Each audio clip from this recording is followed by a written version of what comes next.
Hello friends, e-PG study के YouTube channel में आपका स्वागत है। आज हम आरबीआई के द्वारा जो राइट ऑफ किए गए हैं लोन उनके बारे में डिस्कशन करेंगे, क्योंकि अभी ये मुद्दा करंट में बहुत चर्चा में है। मीडिया, मेन स्ट्रीम मीडिया और काफ़ी मीडिया है जो इस मुद्दे को ढंग से बता नहीं पा रही है। कुछ लोग बोल रहे हैं कि इस लोन को हटा दिया गया है या माफ़ कर दिया गया है। कुछ लोग बोल रहे हैं कि इनको राइट ऑफ कर दिया गया है। तो ये समझ में नहीं आ रहा है कि किस तरीके से ये सारी चीज़ें हुई है। तो आज मैं आपको बताने की कोशिश करता हूँ कि ऐसा कैसे हुआ है।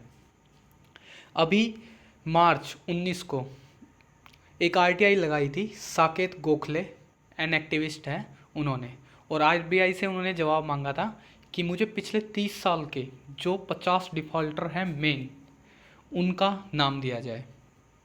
तो आरबीआई ने जवाब दिया और 24 तारीख को उन्हें आरटीआई का आंसर दिया, जिसमें से उन्होंने उनका सबका डिटेल दिया, जिससे पता लगा कि मेहुल चोकसी, नीरव मोदी, विजय माल्या और तरह तरह के 50 लोग ऐसे हैं जिन पे सबसे ज़्यादा लोन जिनका राइट ऑफ किया है। अब आपको यहाँ पे सबसे पहले समझने की ज़रूरत ये है कि राइट ऑफ क्या है, लोन को माफ़ किया गया है या क्या है। तो सबसे पहले अगर मैं आपको एक उदाहरण देके समझाता हूँ। मान लीजिए आपने बैंक से 1000 करोड़ रुपए का कोई लोन लिया है, ठीक है। उसके बाद आपने उसमें से 800 करोड़ लोन आपने वापस दे दिया है, लेकिन 200 करोड़ लोन आपने वापस नहीं किया है। तो अब उसके लिए आप पे कुछ टाइम पीरियड होगा 90 दिन का, या मतलब कि 180 दिन का, जिसमें अगर आपसे कहा जाएगा कि आप इंटरेस्ट या आप जो उसका मूलधन है, जो अमाउंट है वो पे कीजिए, लेकिन आप उसको पे नहीं कर पा रहे हो। तो अब क्या करेगा बैंक उनको 90 दिन के बाद एनपीए की श्रेणी में ले आएगा, नॉन परफॉर्मिंग एसेट्स। तो सबसे पहले हमें इस चीज़ को समझने की ज़रूरत है, उसके बाद हम आगे चलेंगे। तो देखेंगे नॉन परफॉर्मिंग एसेट्स ऋण या अग्रिम के लिए एक वर्गीकरण को संदर्भित करता है जो डिफाल्टर में बकाया है, यानी कि जो डिफाल्टर का बकाया है। जब मूलधन या ब्याज भुगतान में देरी से छूट जाते हैं तो एक ऋण बकाया होता है, एक ऋण डिफाल्टर के रूप में होता है। जब ऋणदाता ऋण समझौते को तोड़ने पर विचार करता है और ऋणी अपने दायित्व को पूरा करने में असमर्थ होता है, यानी कि जो उनके बीच कॉन्ट्रैक्ट हुआ है, बैंक उसको तोड़ने का प्रयास करेगा और साथ साथ ऋणी क्या करेगा, अपने दायित्व को पूरा नहीं कर पाएगा, उसकी जो लाइबिलिटी है उसको पूरा नहीं कर पा रहा है। तो अगर नहीं कर पाएगा तो जो वो लोन है उसको हम एनपीए बोलेंगे, नॉन परफॉर्मिंग एसेट्स, क्योंकि उस पर ना तो आप ब्याज दे पा रहे हो, नहीं उस लोन का जो बकाया है अमाउंट है उसको आप पे कर पा रहे हो। उधारकर्ता जब लंबे समय तक भुगतान न करने के बाद बैंक की बैलेंस शीट में एनपीए दर्ज की जाती है, यानी कि आपने लॉन्ग टाइम पीरियड तक आपने कोई भी भुगतान नहीं किया है, तो बैंक क्या करेगा, अपने बैलेंस शीट के अंदर एनपीए में आपका लोन दर्ज कर देगा कि नॉन परफॉर्मिंग एसेट्स हो गई, कि इसके ऊपर कोई परफॉर्मेंस नहीं हो रही है। ठीक है जी।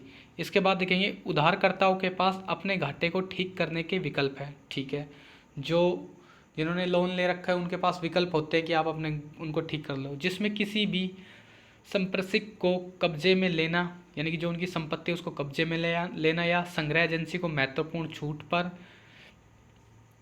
ऋण बेचना आदि संबंधित है। जैसे कि उधारदाताओं के पास, यानी बैंक है, उनके पास अपने घाटे को ठीक करने के लिए बहुत सारे ऑप्शंस है या विकल्प है, जिसमें से या तो जो उन्होंने उनकी संपत्ति है उसको कब्जे में ले लेगा, या जो उनकी संग्रह की गई, जो हम देखते हैं कभी भी गारंटी लोन देते हैं, गोल्ड लोन दे दिया या कुछ और चीज़ की गारंटी ले ली, ज़मीन रख ली, तो उसको क्या करेंगे, उसको हम बेच देंगे और अपने लोन को पूरा करने की कोशिश करेंगे। ठीक है, तो अब देखते हैं सबसे पहले एनपीए काम कैसे करती है। नॉन परफॉर्मिंग एसेट्स को बैंक या अन्य वित्तीय साधन की बैलेंस शीट में सूचीबद्ध किया जाता है। बिल्कुल, सबसे पहले बैंक क्या करेगा, जो हमारे नॉन परफॉर्मिंग एसेट्स है उनको एक लिस्ट बनाएगा उनकी, ठीक है। लंबे समय तक भुगतान न करने के बाद ऋणदाता उधारकर्ता को ऋण समझौते के हिस्से के रूप में गिरवी रखी गई संपत्ति को नष्ट करने के लिए मजबूर करेगा। बिल्कुल, जो आपने लोन लेने के लिए जो संपत्ति रखी है उसको नष्ट करने के लिए मजबूर कर देगा बैंक को, कि अगर आप पैसे दे नहीं रहे हो तो बैंक क्या करेगा, मजबूरी में आके उसको नष्ट करेगा। या मजबूर नष्ट करने का मतलब ये नहीं है कि यहाँ पे डिस्ट्रॉय कर देगा, कहने का मतलब ये है कि उसको बेच के अपना लोन पूरा करेगा, ठीक है। यदि कोई संपत्ति गिरवी नहीं है, अब हम देखते हैं काफ़ी लोन्स ऐसे होते हैं जिसमें संपत्ति गिरवी नहीं होती, तो ऋणदाता संपत्ति को खराब ऋण के रूप में लिख देते हैं। तो वो क्या करेंगे कि अगर आपने कोई मान लो कि लोन ज़्यादा है और आपने गिरवी कम रखा गया है या फिर कोई भी संपत्ति नहीं है, तो आप क्या उसको बैड लोन में लिख देगा बैंक, ठीक है। फिर उसे एक संग्रह एजेंसी को छूट पर बेचा जा सकता है, ठीक है। मान लो कोई भी जो हमारे संग्रह एजेंसी है कि लोन आपको रिसीव करना है, उसको दे देगा वो। ज़्यादातर मामलों में ऋण को नॉन परफॉर्मिंग के रूप में वर्गीकृत किया जाता है, ठीक है। तो जो हमारा मोस्टली लोन है उनको हम नॉन परफॉर्मिंग एसेट्स के रूप में मानते हैं, ठीक है। जब ऋण भुगतान, अब देखते हैं कि ये नॉन परफॉर्मिंग एसेट्स में कब जाता है, जब ऋण भुगतान 90 दिनों की अवधि के लिए 90 दिनों की अवधि के लिए नहीं किया गया हो, जबकि 90 दिन का मानक है कि प्रत्येक व्यक्तिगत ऋण के नियमों और शर्तों के आधार पर बीता हुआ समय कम से कम अधिक हो सकता है। एक ऋण को ऋण की अवधि के दौरान या तो उसकी परिपक्वता पर किसी भी समय एक गैर निष्पादन संपत्ति के रूप में वर्गीकृत किया जा सकता है। यानी कि 90 दिन का टाइम होता है मानक टाइम में मोस्टली, उसके बाद उसे हम एनपीए के अंदर वर्गीकृत कर सकते हैं, ठीक है। अब देखेंगे इनके प्रकार, एनपीए के टाइप्स कितने होते हैं। तो एनपीए टर्म लोन के साथ साथ ही गैर निष्पादन संपत्तियों के अन्य रूप भी, जैसे ओवरड्राफ्ट, बैंक ओवरड्राफ्ट ओडी या सीसी, कैश क्रेडिट, खातों को 90 दिन से अधिक समय के लिए छोड़ दिया गया है। कृषि उन्नति, जिनकी ब्याज या प्रमुख किस्त का भुगतान 2 फसल कटाई के कम अवधि की फसलों के लिए अतिदेय रहता है। लंबी अवधि की फसलों के लिए एक मौसम अतिदेय होता है, यानी कि किसानों के लिए भी 2 फसल की कटाई के लिए कम समय और एक लंबी अवधि के लिए एक मौसम का पूरा जो मौसम होता है उसकी वो होती है, ठीक है। किसी भी अन्य प्रकार के खाते का सापेक्षिक भुगतान 90 दिनों से अधिक समय के लिए अतिदेय है, कि भाई 90 दिन से के अधिक के लिए अतिदेय है इसका, ठीक है। अब देखेंगे रिकॉर्डेड नॉन परफॉर्मेंस एसेट्स, गैर प्रदर्शनकारी संपत्तियों को गैर प्रदर्शनकारी परिसंपत्तियों को वर्गीकृत करने के लिए बैंकों की आवश्यकता होती है। जब तक कि परिसंपत्तियां निष्पादन नहीं होती तो मानक संपत्ति संदिग्ध संपत्ति हानि होती है, ठीक है। एक उपमानक परिसंपत्ति 12 से कम महीनों के लिए एनपीए के रूप में वर्गीकृत संपत्ति है, कि 12 महीने तक वो एनपीए की संपत्ति है। उसके बाद एक संदिग्ध संपत्ति जो 12 महीनों से अधिक समय के लिए गैर निष्पादन रही है। हानि परिसंपत्तियां बैंक, लेखा परीक्षक व निरीक्षक द्वारा पहचाने गए नुकसान के ऋण है, जिन्हें पूरी तरह से बंद करने की आवश्यकता है। उनके पास आमतौर पर भुगतान करने की विस्तारित अवधि होती है और यह तर्कसंगत रूप से माना जा सकता है और यह चुकाया नहीं जाएगा, ठीक है। तो जो हमारे पास भाई बैंक परीक्षण या बैंक के जो हानि संपत्ति है वो इस तरीके से देख लेते हैं कि इन संपत्तियों को किस तरीके से हमें ट्रीट करना है, कि अगर हमें भुगतान नहीं मिलेगा, बैंक अगर लोन वो जो उधार करता है जो जिसे हमें उधार दिया है, अगर वो उसको नहीं देगा लोन को, तो वह देख लेता है कि इसे चुका नहीं रहा है, तो अब क्या करेंगे, इनकी संपत्तियों को बेच के अपना पूरा का पूरा हिसाब क्लियर करेंगे, अपने लोन को पूरा करेंगे, ठीक है। अब जो हमारा ये अभी मुद्दा चला हुआ आरटीआई के बाद एक देश के अंदर एक बातें छिड़ी हुई है कि लोगों का कर्जा माफ़ कर दिया गया है, तो किस तरीके से ये इसको लिया जा सकता है। राहुल गांधी जी ने भी बोला है अभी ट्वीट करके कि इतने लोगों का आपने कर्जा माफ़ कर दिया है, मतलब कि मुद्दा उठ रहा है, हर कोई बोल रहा है कि कर्ज माफ़ कर दिया, कर्ज माफ़ कर दिया। तो ऐसा नहीं है। राइट ऑफ का मतलब होता है हटा दिया गया, कहने का मतलब ये अकाउंटिंग लैंग्वेज के अंदर जब कोई लोन बैंक को वापस नहीं मिलता है तो वो उसे क्या करते हैं, अपने बैलेंस शीट में से राइट ऑफ कर देते हैं। कहने के मतलब है कि वो अपने अकाउंट को साफ़ सुथरा रखने के लिए क्या करते हैं, उनको राइट ऑफ कर देते हैं और उनको हटा देते हैं, ताकि वो अच्छी तरीके से अपना बैलेंस शीट को अच्छी तरीके से कार्य कर सके, ठीक है। तो अब क्या हुआ है कि राइट ऑफ हुआ है, तो इसका मतलब ये नहीं है कि इन्होंने बैंक माफ़ कर दिया है। जैसे मान लो अब 2019 का कोई लोन था और उसको हमने राइट ऑफ कर दिया 2020 में, तो बैंक उसके ऊपर कार्रवाई करता रहेगा, उसको उसके ऊपर उसको वसूलने के लिए कार्रवाई करता रहेगा। और अगर राइट ऑफ करने के बाद अगर वो लोन उनको मिलता है तो वो क्या करेंगे, वो उसको अपने अकाउंट में जमा कर लेंगे और प्रॉफिट के रूप में दिखाएंगे, ताकि हमें ये पता लग जाए कि हाँ हमने ये बकाया राशि वसूल ली है। तो जो ये राइट ऑफ का मतलब होता है, ये एक अकाउंटिंग टर्म है जिसका मतलब होता है कि हटा दिया गया है। और अगर मैंने आपको बताया कि जब कोई लोन 90 दिनों से अधिक टाइम के लिए नहीं मिलता है तो वो एनपीए बन जाता है, नॉन परफॉर्मिंग एसेट्स। ठीक है, तो अब क्या करती है गवर्नमेंट, मान लो अब आपके मन में क्वेश्चन उठ रहा होगा कि उनके लिए ये होगा ही नहीं, वो कभी वापस देंगे ही नहीं लोन को, तो क्या करेगा, तो फिर गवर्नमेंट को प्रोविजनल बनाना पड़ेगा कि हमें 100 की 100% इनको पूरा करने के लिए प्रोविज़न बनाना है ताकि इनको पूरा किया जा सके। लेकिन इसकी वसूलने की कार्रवाई कंटिन्यू चलती रहेगी।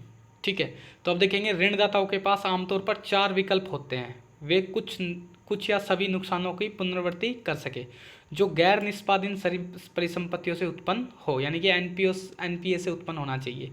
जब कंपनी अपने ऋण की सेवाओं के लिए संघर्ष करती है तो ऋणदाता नकदी प्रवाह को बनाए रखने के लिए ऋण पुनर्गठन के लिए सक्रिय कदम उठा सकते हैं, यानी कि जो कैश फ्लो है उसके लिए कोई कदम उठा सकते हैं और ऋण को पूरी तरह से गैर रूप में वर्गीकृत करने से बच सकते हैं। ठीक है जी, जब डिफाल्टर रूप में ऋण उधारकर्ता की संपत्तियों तथा संपत्ति द्वारा किया जाता है तो ऋणदाता संपार्श्विक को कब्जे में ले सकते हैं और इस घाटे को कवर करने के लिए बेच सकते हैं। फिर वही बात आ गई कि अगर जब उधारकर्ता ऋण उधारकर्ता की परिसंपत्तियों को क्या अपने जब्त कर सकते हैं और उनको बेच सकते हैं और अपने लोन को पूरा कर सके। जैसे अभी आपको पता है विजय माल्या, नीरव मोदी की बहुत सारी जो प्रॉपर्टी थी उनको ईडी के द्वारा सील कर दिया गया है और उनको बैंकों के द्वारा उनको बेचा गया है ताकि उनका लोन ज़्यादा से ज़्यादा पूरा हो सके। और आपको एक बात और इन्फॉर्मेशन और दे दूं कि जो हमने राइट ऑफ किया है यहाँ पे, तो जो पूरा का पूरा जो इनको लोन दिया था वो पूरा का पूरा लोन राइट ऑफ नहीं किया गया है। जैसे कि अब विजय माल्या का किंगफिशर एयरलाइंस था, तो इनको बैंकों के द्वारा एसबीआई के द्वारा 9,000 करोड़ का लोन दिया था, जबकि इनका राइट ऑफ किया जा रहा है 1900 यानी कि 2,000 करोड़ का लोन राइट ऑफ किया जा रहा है, जबकि 7,000 करोड़ इनका वसूल लिए गए हैं। तो ये सच्चाई है, ये जो चीज़ें आपको बताई नहीं जाती है ये बात ऐसे ही है कि जो राइट ऑफ किया जा रहा है वो पूरे का पूरा लोन नहीं होता है, उसका कुछ जो अभी तक उनकी परिसंपत्तियों को बेच के या अन्य चीज़ों को बेच के वसूल नहीं किया गया वो सारा राइट ऑफ किया गया है। तो जो टॉप हमारे 50 डिफ़ॉल्टर है उसमें कम से कम 69 करोड़ जो कैश है उसको राइट ऑफ किया गया है। ठीक है, अब देखते हैं आगे। ऋणदाता बुरे ऋणों को इक्विटी में भी बदल सकते हैं। जो डिफ़ॉल्टर ऋण में खोए मूलधन की पूर्ण वसूली के बिंदु की सराहना कर सकते हैं। जब बांड नए इक्विटी शेयर में बदल जाते हैं तो मूल शेयरों का मूल्य आमतौर पर समाप्त हो जाता है।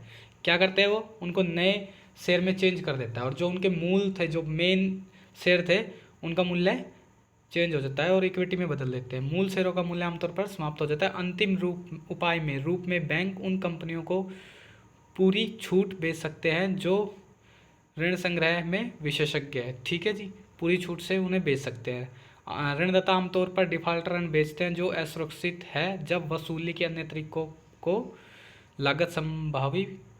लागत प्रभावी नहीं माना जाता है। ठीक है, इसके बाद देखते हैं शर्तें। नॉन फार्मिंग एसेट्स एक ऋण दायित्व है जहां उधारकर्ता ने समय की विस्तारित अवधि के लिए नामित ऋणदाताओं को ब्याज व मूल्य भुगतान पर पहले कोई सहमति नहीं दी है। यानी कि एक ये एसेट्स है जिसके में कुछ अवधि के लिए जो नामित ऋणदाता को ब्याज और मूल्य पुनर्भुगतान पर कोई सहमति नहीं दी थी। अब देखेंगे गैर ऋणात्मक ऋण क्या है। एक गैर ऋणात्मक ऋण एक ऋण है जिसके भुगतान 90 दिन या उससे अधिक समय में पूरा होता है। ब्याज अब जमा नहीं हो रहा है क्योंकि कोई भुगतान नहीं किया गया है। ठीक है, अब देखते हैं ऋण समस्या ऋण। एक समस्या ऋण एक ऐसा ऋण है जिसे उधारकर्ता मूल ऋण समझौते के अनुसार चुकाने के लिए तैयार नहीं हो सकता है या नहीं कर सकता है, उसे नॉन परफॉर्मिंग एसेट्स के रूप में भी जाना जाता है। यानी कि जो हमारी समस्या ऋण के है वो एक ऐसी समस्या का ऋण है जिसे उधारकर्ता मूल ऋण समझौते के अनुसार चुकाने के लिए तैयार नहीं हो सकता। यानी कि जो उसने मूल ऋण है उसको वो चुका नहीं सकता है, ठीक है, और ना ही कर सकता है, तो इसे नॉन परफॉर्मिंग एसेट्स के रूप में जानते हैं। तो आपको पता लगा कि ये जो बैंकों के जो राइट ऑफ किए गए हैं तो ये माफ़ नहीं किए गए हैं, इन्हें अकाउंट्स की बुक से हटा दिया गया है और इन्हें आगे डाल दिया गया है। तो आप कभी भी शायद आप लोग जो पढ़ रहे हैं मैं या मेरा वीडियो देखेंगे तो आप भी कभी ना कभी लोन लेंगे, और अगर आप कभी लोन पूरा नहीं करेंगे 90 दिन के अंदर तो आपका जो बकाया लोन है उसे एनपीए में डाल दिया जाता है, नॉन परफॉर्मिंग एसेट्स के अंदर। और अगर आपने कोई चीज़ें गिरवी रखी है या कुछ चीज़ रखी है, गारंटी दी हुई है, तो आप उसके द्वारा आपके लोन को पूरा किया जाएगा। और अगर फिर भी कोई लोन ज़्यादा है और आप पूरा नहीं कर पा रहे हो या बहुत सारा लोन हो गया तो उसे हम राइट ऑफ कर देते हैं और अकाउंट्स की बुक में हटा देते हैं, ठीक है जी। तो ये सारा मुद्दा है, इस पे राजनीति हो रही है। तो आप आशा करता हूँ मेरे दी हुई जानकारी से आप समझ पाए होंगे कि एनपीए क्या है, राइट ऑफ क्या है और इसे किस तरह से हटाया जाता है। ठीक है जी, धन्यवाद, गुड नाइट।